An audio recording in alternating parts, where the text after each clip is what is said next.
سامعین کرام، حصول قرب الہی کے لیے ہمارے لیے سب سے زیادہ جاننا ضروری یہ ہے کہ ہمارے دنیا میں آنے کا کوئی مقصد ہے یا نہیں۔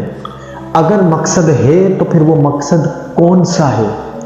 تو سامعین کرام، اللہ رب العزت نے قرآن پاک میں ارشاد فرمایا، افحسبتم انما خلقناکم عبثا وانکم الینا لا ترجعون، کہ کیا تم لوگ یہ گمان کرتے ہو کہ تمہیں یوں ہی بیکار پیدا کر دیا گیا؟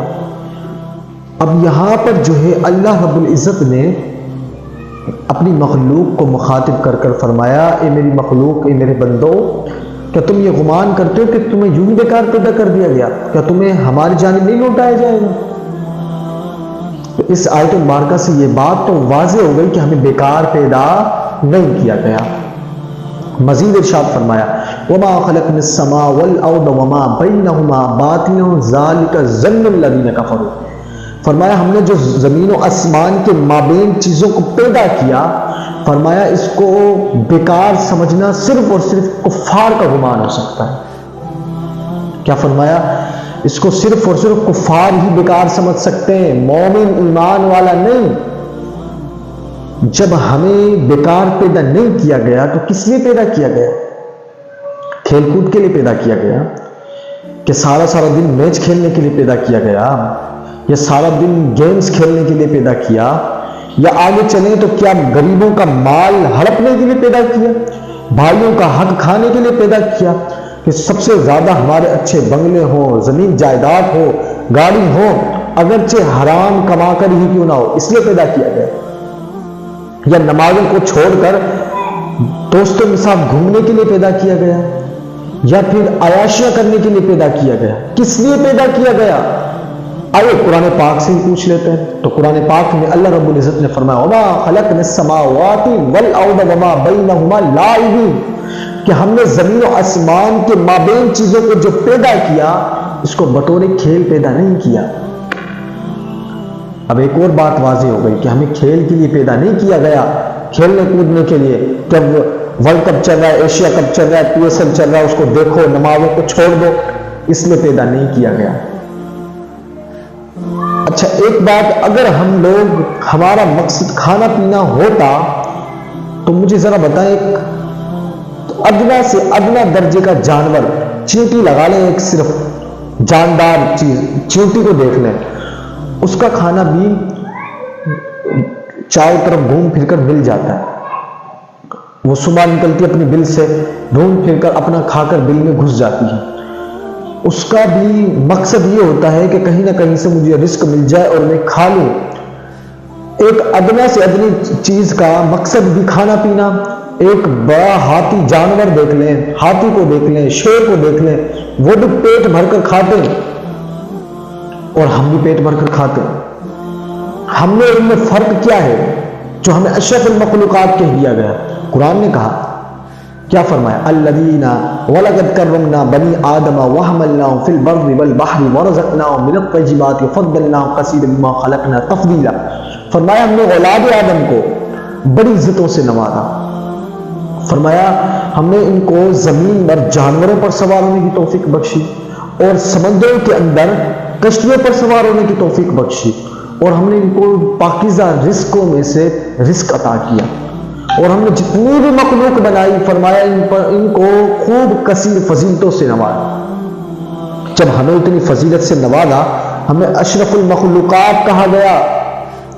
تو جب ہمیں اشرف المخلوقات کہا گیا تو کیا ہمارا مقصد اور ایک جانور کا مقصد برابر ہو سکتا ہے؟ ایک کتا، بلی، جانور، شیر، ہاتھی، جو جانوروں کو دیکھ لے، ان کا مقصد بھی کھانا پینا ہوتا ہے، پیٹ بھرنا ہوتا ہے۔ تو کیا ہمارا مقصد بھی کھانا پینا ہے؟ اگر ہم دونوں کا مقصد یہی ہے کھانا پینا، تو پھر ہمیں اشرف المخلوقات کیوں کہا گیا؟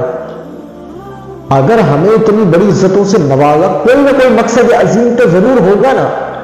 اگر مقصد عظیم ضرور ہے تو ہمیں یہ جاننا ہوگا کہ اللہ نے ہمیں اشرف المخلوقات بنا کر بھیجا، کہ تمام مخلوقات میں افضل ترین مخلوق، تو ظاہر بات ہے پھر کوئی نہ کوئی مقصد عظیم بھی ہوگا۔ کیونکہ ایک ادنا مخلوق، یعنی ہم انسانوں کو دیکھ لیں، ایک ادنا سے ادنا انسان بھی کوئی بھی چیز بغیر مقصد کے نہیں بناتا۔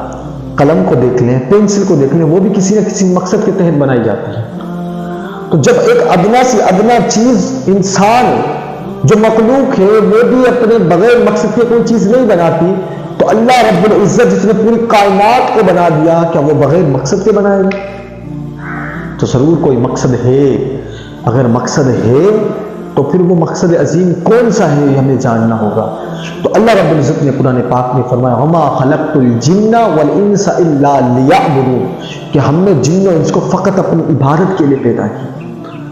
یعنی اللہ رب العزت نے ہمیں اپنی عبادت کے لیے پیدا کیا ہے۔ تو آج مجھے اور آپ کو دیکھنا ہوگا کہ ہمیں جس مقصد کے تحت پیدا کیا گیا کیا ہم اس مقصد میں پورا اترے ہیں؟ ہمارا مقصد تھا عبادت کرنا، تو کیا ہم لوگوں نے عبادتیں کی؟ آج ہم دیکھیں ہم پر 5 وقت نماز فرض ہے، 5 وقت، کیا ہم لوگوں نے 5 وقت نماز ادا کی؟ یہ ہمارا مقصد تھا، یہ ہمارے فرائض میں سے تھا۔ اگر نہیں کی تو کیوں نہیں کی؟ کیا وجہ تھی کہ جس خالق کائنات نے ہمیں اتنی نعمتوں سے نوازا، کھانے کے لیے پاکیزہ رزق دیا، مخلوقوں میں افضل ترین بنا دیا اور عزتوں سے نواز دیا، اس کے باوجود بھی ہم لوگ اتنی ناشکری مخلوق بن رہے ہیں کہ اپنے خالق کا شکر بھی ادا نہیں کر سکتے۔ تو یہ ہمیں سوچنا ہوگا۔ دیکھیں نا، ایک انک والا پین کو آپ دیکھیں مثال کے طور پر، اس کا کام انک پینا نہیں ہے، اس کا کام لکھنا ہوتا ہے۔ بنانے والے نے انک والے پین کو اس لیے بنایا تاکہ لکھے، پینا مقصد نہیں ہے، لیکن اس کی ضرورت ہے پینا انک کو، تو اس کی ضرورت کے لیے اس کو انک دی جاتی ہے، لیکن مقصد کیا ہے؟ لکھنا۔ تو ہمیں کھانا پینا جو ہے یہ ہماری ضرورت کے لیے ہے، ضروریات زندگی میں سے ہے، لیکن مقصد ہمارا کھانا پینا نہیں ہے، مقصد ہمارا عبادتیں کرنا ہے۔ آج ہم نے کھانے پینے کو جو ضرورت تھی اس کو ہم نے مقصد بنا لیا، جو مقصد تھا اس کو صرف ضرورت بنا لیا۔ کوئی پریشانی آئی تو عبادتوں میں لگ گئے، کوئی مصیبت آئی تو دعاؤں میں لگ گئے۔ یعنی ہم نے ایک ضرورت کے تحت، جب ضرورت پڑتی ہے تب ہم اپنے مقصد کو یاد کرتے ہیں، اور جو ضرورت تھی اس کو ہم نے مقصد بنا دیا۔ تو دعا اللہ تعالیٰ سے مجھے اور آپ کو یہ سمجھنے کی توفیق عطا فرمائے اور ہمیں اپنے مقصد کے تحت کام کرنے کی توفیق عطا فرمائے۔ السلام علیکم ورحمۃ اللہ وبرکاتہ۔